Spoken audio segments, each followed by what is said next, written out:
So, welcome back to the Fit and Fabulous Show. My name is Emily, and I am the owner of Be Healthy, Be You. And today we're going to be diving into a topic about choosing your heart and prioritizing yourself and investing in your health.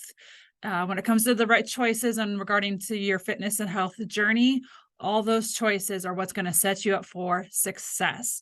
And it's all about choosing the right options, not only for your health, but also for what works for you to put those habits into your everyday life. Life is always about choosing your hard, whether it's about work, your health, your fitness, your kids. There's always a hard choice out there that we're facing on a daily basis. So let's explore some different points about choosing your hard in relation to your fitness and your health. So our first point revolves around setting the tone for your fitness journey. If you don't start on the right foot, then sometimes you stumble and then you've got to restart again. And we want to stop you from doing that stumbling block. It's about attempting to avoid the challenge that comes with exercise and a healthy diet. But you got to think about this. Is it harder to push yourself through a tough workout or to live with regret of not taking care of your body? In 10, 20, 30 years, are you going to look back and say, oh, I should have chose the hard option. I should have chose the hard workout. I should have chose incorporating healthier options into my nutrition. So at this point, I wouldn't be where I am at today. So now your hard choice that you didn't take has now led you to a point where you're having to repick a new hard to choose from. Let's think about this in another way. I used to be a CNA at the hospital. And at the hospital, I had to choose to take care of patients. That meant cleaning them up after they had a bowel movement. It meant if someone had passed away, preparing them to be seen by the family so that they can say their final goodbyes, and then taking them down to the morgue. Those are all very hard things to deal with. They're not easy tasks to do, but that was the heart I chose by going into that profession. Going into it, it didn't seem like a hard choice. It seemed like an easy choice. I love helping people, and that was just a part of the job. Sometimes when it comes to our health and fitness, we don't look at that hard as something that really isn't that hard. It may seem in our mental state and our thought process that it's a hard that we just cannot choose. But when you think about it, would you rather eat some more broccoli or wipe someone's butt? Which is the harder option? It's all about that perspective and setting that tone for which one is actually truly harder and which one just seems like it's going to be harder. So you got to set that tone before going into any fitness or workout program about making sure you're making the right choices and keeping that mental focus on choosing the correct hard and saying, you know what, this workout is not that hard. And even though it might be exhausting now, in 2, 3, 4 weeks, when I come back and repeat that same exercise, it's not going to be as hard. It's going to be easy. And then I'm going to have to choose a new hard of a new exercise with a new weight and push myself past a new, tougher workout. So that choice of hard is just getting past that mental point of going, it's not that bad. It's not that hard. And it's all about embracing change, which is another point. Change is difficult, and we all handle change differently. Transforming your lifestyle and habits can be incredibly challenging, but so is living with the consequences of poor health. Choosing the hard of adapting to a new routine can bring about profound benefits like increased confidence, better mental health, and a stronger body. For me, getting up early has always been easy. Always. I've always been a morning person. I'd get up at 4 a.m. I'd go for a run at 4:30, and then I would hit the gym at 5. Not a hard for me to choose. Then I had kids. And then it seemed like that early morning workout became the hard choice. My lifestyle had changed drastically after becoming a mother. Those of you with younger babies, you remember the sleepless nights.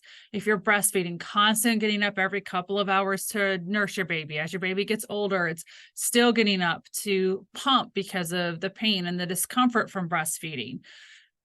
All of those lifestyle changes, we always eventually embrace them, adapt, and move forward. We grow from it. Your health and fitness journey is no different from that. Embracing those changes of not going through the drive-through and packing a healthy option instead, or instead of getting the unhealthy dinner choice at a fast food or at a sit down restaurant, it's going for a slightly healthier option at the restaurant so you can still enjoy those nights out with people. Change doesn't always have to mean pain and torture and uncomfortable. Change is something that we all need to do at some point in our life. My fitness and workout programs, pre-kids to kids, has definitely changed a bunch now that my youngest is getting close to 2 and my oldest is now in school. She's starting first grade here in about 3 days. Our lifestyles have now changed again. My oldest is in activities. My youngest, I have to chase around. He's not napping all the time during the day. We're down to 1 nap. So our lifestyle is changing again. I'm embracing that. And with that embrace of change, I'm going, okay, now that this is what our family dynamic looks like, how do I fit my fitness and health into that? And that's one of the aspects I bring into this company as well, is understanding as a busy mom with kids that your lifestyle and things that are in your day-to-day operations or day-to-day life are going to change constantly. A kid may do football this year and basketball next year, and those practice and game days, completely different days. Lifestyle's now changed. So the thing that we need to remember is we've got to choose at heart of how do we sit down, look at what's in front of us, look at our lifestyle, embrace that change, and then incorporate our health and fitness into it so we don't neglect ourselves. It is extremely important, which also plays into our mental resilience. It is hard to overcome the negative self-talk and doubts that can arise from a fitness journey. There are times when you're going to go, I've got to run to practice and then a game, and then I've got to go pick up this kid and that kid. And you know what? I don't have time to cook. I'm going to just drive through a fast food restaurant, pick up dinner, and then you're going, crap. I just have to throw out all this progress I made because I just made one bad choice. And then we start, doubting ourselves and our ability to stick with our fitness program because we're having those hurdles and those obstacles that we're having to go over. But it's hard to not face a potential regret of not always trying your best. I am a perfectionist. I always want everything to look its best. As you can tell, I try to look my best for these podcasts, which is absolutely insane because unless you go to the YouTube and watch it, you don't even see me on the podcast. You just listen to it. You have no idea what I look like, but it's that thing where I still want to look my best because it gives me self-confidence. It makes me feel better about myself, and it decreases that negative self-talk and increases my positivity and my confidence. The thing is you've got to figure out ways to overcome that negative self-talk, those doubts, and choosing the hard of staying positive and persistent when it comes to improving your health and also building a strong mindset that extends beyond the gym. Sometimes we get into that gym, you get that really good hard workout in and you've got all the endorphins, flowing through your body and you feel happy and great. And then a couple hours later, that rush of endorphins is gone and maybe a little bit of that happiness is gone. Now you're feeling tired and sluggish and your muscles are sore and you can't walk from leg day. And you're like, oh my gosh, this is awful. This is hard. I can't do this. I just need to take a rest. I need to take a break. I need to quit. At that point, you've got to figure out how to stay positive and persistent. You have to go back to why you started this in the first place. Why did you choose the hard of starting a fitness plan? Why did you choose the hard of improving your nutrition? And that is how you're going to help build that mental resilience to keep going and to stay focused on what you want to achieve. And sometimes what you have to do is put that why on a sticky note and slap it on the mirror.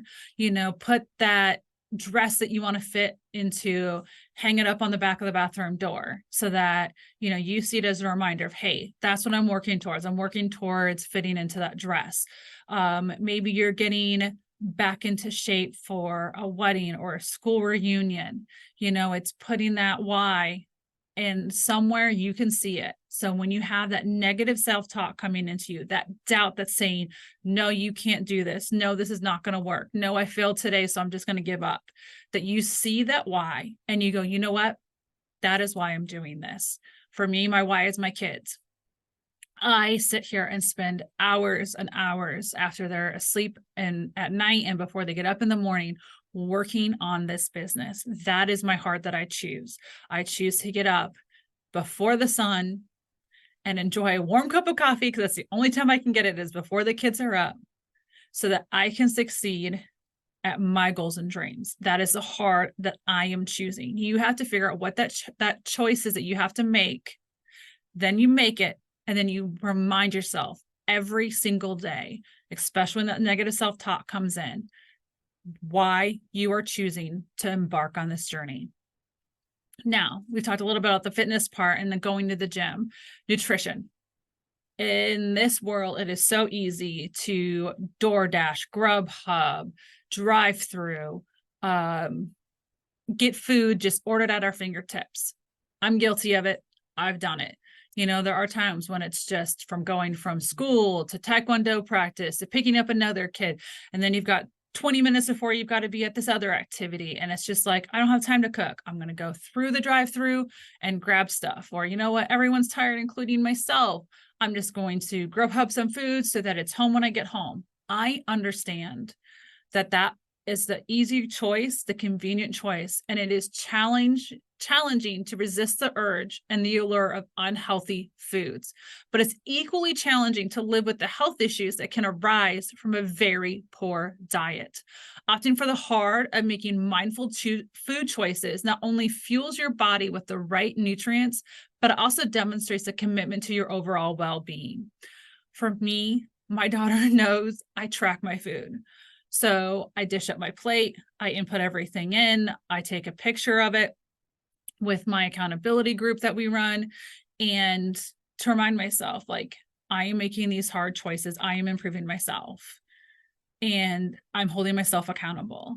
And my daughter sometimes now, because this has become such a routine, hey, mom, can I take a picture of your dinner plate? Sure, honey, that's fine, because she knows I'm working to dish up their plates with mine also. And so my daughter understands that I have a commitment to my overall health, which also means that when I make dinner, they are healthy meals. There's fruits, there's vegetables, there's protein, there's a little bit of starch, because my kids' nutrients needs are a little bit different than mine. Their plates will look a little bit different than mine, but they still have the healthy eating. We talk about the recommendations for nutrition for children. And we talk about what that looks like. So my child understands why she needs to eat the things that she needs to eat and how all of those foods fuel her body. We talk about how chicken has protein, and protein is what she needs to build her muscles. And those muscles are what's going to help her to improve in her gymnastics, because without strong muscles, she's not going to be able to do the back flips or the straddle release or whatever new skill they're learning in gymnastics. And so I correlate at a very young age the importance of healthy nutrition. And I feel like sometimes when we were growing up, that wasn't always an option. That wasn't always something that was done at the dinner table. I feel like nowadays people don't even necessarily eat at the dinner table, but that is the thing. We eat at the dinner table, we eat healthy meals.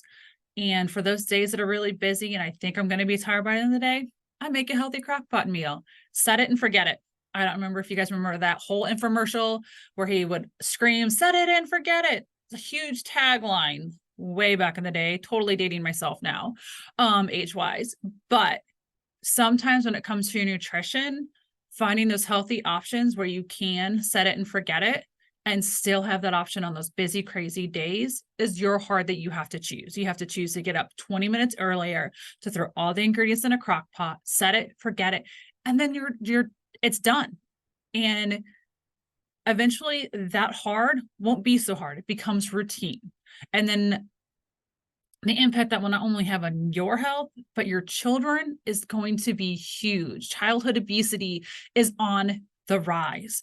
And as parents, we need to be better about choosing healthy for ourselves and for our kids. They're going to mirror what we do. So we eat that box of Oreos, they're going to eat that box of Oreos. We sit on the couch and eat junk food and watch TV. What are they going to learn to do? Sit on the couch, eat junk food, watch TV, and just eat because they're sitting there and not because they're actually hungry. So sometimes your hard choice, honestly, is the easiest one because it's the one that's going to mirror good, healthy options for your children. So lastly, I want to talk about the long-term versus the short-term perspective. It's hard to give up immediate gratification for the sake of long-term health benefits. It's hard to also face the consequences of neglecting your health as you age. Choosing the hard or prioritizing your long-term well-being over temporary indulgences sets the stage for a happier, healthier, and more fulfilling life. I know that sometimes you keep making that choice and you keep eating healthy and you have the nutritious meals and you're trying to lose that last 5 or 10 pounds. And it's hard sometimes when you're not making that progress and you hit that plateau and, you've been choosing this hard and now you've hit a point where you've kind of stalled out, which happens on every fitness journey. Every single one of us at some point will hit a plateau that we have to break past.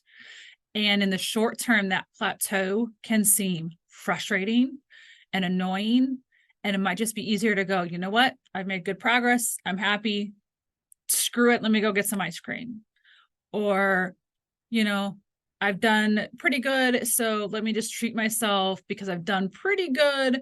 I'll have some ice cream, and then we start making little sacrifices instead of choosing that hard for that short-term gratification, that short-term happiness, that short-term prize. And we're forgetting the long-term picture. If you're a person who needs to lose 50, 60, 70 pounds, that doesn't happen quickly. That doesn't happen overnight. You didn't put it on overnight. With both of my kids, I put on a ridiculous amount of weight. Ridiculous. And I was so frustrated. And I'd make really, really good progress. I'd drop a bunch right away and then I'd plateau. And then I'd get frustrated. I would get hard. I would forget that my long-term goal was to get back to healthy for my kids. And I would struggle to bring myself into the gym, to continue to make that healthy choice because it had gotten hard. Seeing progress wasn't happening because I had hit that plateau. And when that happens, you have to choose a new hard. Do you keep going and pushing through, or do you give up? Choosing your hard is never an easy journey, especially in relation to fitness and health, when it ultimately comes down to recognizing that both paths have their own difficulties. And I recognize that and I understand that. Whether it's the effort required for consistent exercise, the discipline needed to maintain a healthy diet, or the mental strength to overcome challenges, remember that you're not choosing between easy and hard. You're choosing between the two different sets of challenges. And that is the key to this whole thing, is that you're choosing between two different sets of challenges. Do not look at it easy versus hard, because in your mental state, you may choose easy because of correlating it with the word easy. You have to look at both of them equally as different challenges. So you need to choose the challenge that will lead to a better, healthier, and more vibrant life. I hope that this has helped. I hope that when it comes to choosing your hard and making that plunge, that you guys will find the strength and to do that. If you don't, I'd love to talk to you more about how I can help you along that journey. I want to say thank you for joining me on Fit and Fabulous today. Until next time, keep choosing your hard and embracing the journey to a healthier you.